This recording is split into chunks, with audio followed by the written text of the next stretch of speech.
Hello everyone, here we would like to present the results of our group project by the topic Translating Idiom. Before starting our presentation, we would like to introduce our group members. My name is Tazara Nastafiruka with student number 214.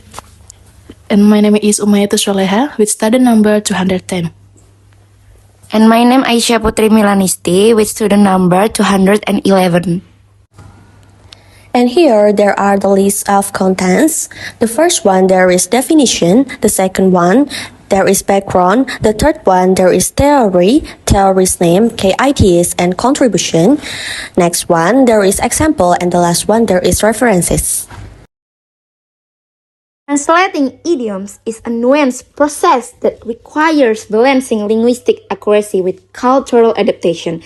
It's a process of conveying the meaning of idiomatic expression from one language to another while preserving their intended impact, tone, and cultural significance. Translating idioms is chosen as the topic because the writers encountered firsthand how idioms often lose meaning when directly translated between language. For example, translating break a leg literally into another language might sound odd, but finding a culturally equivalent phrase ensures the intended meanings remains intact. Beyond daily conversation, idiom translation plays a crucial role in marketing, literature, and diplomacy, where a poorly translated phrase can lead to miscommunication or unintended offense.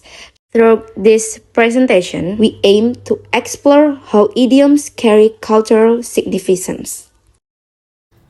Let's move on to the next slide about theory, theory's name, key ideas, and contribution. Mona Baker outlines 4 strategies for translating idioms. First, use an idiom with a similar meaning and form in the target language. Second, use an idiom with a similar meaning but a different form.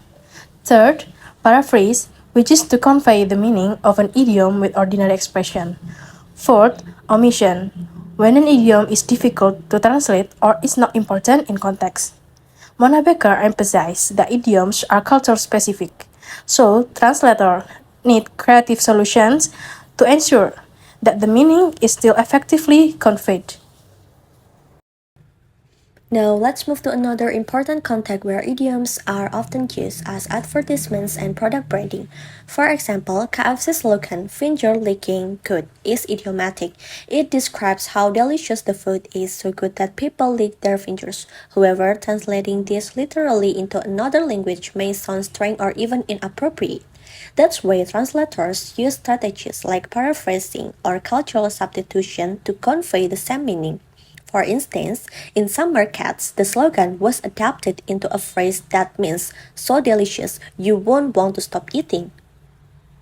Another example is from Lay's slogan, "Pecha can't eat just one." It expresses how irresistible the chips are. Instead of translating it word for word, translators use local expressions that reflect the same idea, the tempting nature of the snack. Even big brands like Coca-Cola face challenges. When Coca-Cola was first introduced in China, the phonetic translation sounded like "beat the wag tadpole." That didn't work, so they changed it to a version that sounded similar but had a positive meaning, happiness in the mood. One popular example is "It's raining cats and dogs." This idiom describes very heavy rain. If translated literally, the meaning makes no sense in Indonesian. Therefore, a paraphrasing strategy is needed to convey the true meaning with an appropriate expression in the target language. Now, let's move on to the final slide, the conclusion. Translating idioms is a complex yet essential aspect of linguistic studies, requiring a delicate balance between accuracy and cultural adaptation. Idioms are deeply rooted in language and culture, and direct translations often fail to convey their intended meaning. Theories from scholars such as Mona Baker offer frameworks for tackling these challenges, emphasizing strategies like paraphrasing, omission, and dynamic equivalent to ensure meaning is preserved across language. That's all from us. Thank you for your attention, and may this video give you more knowledge about translating idioms. Thank you.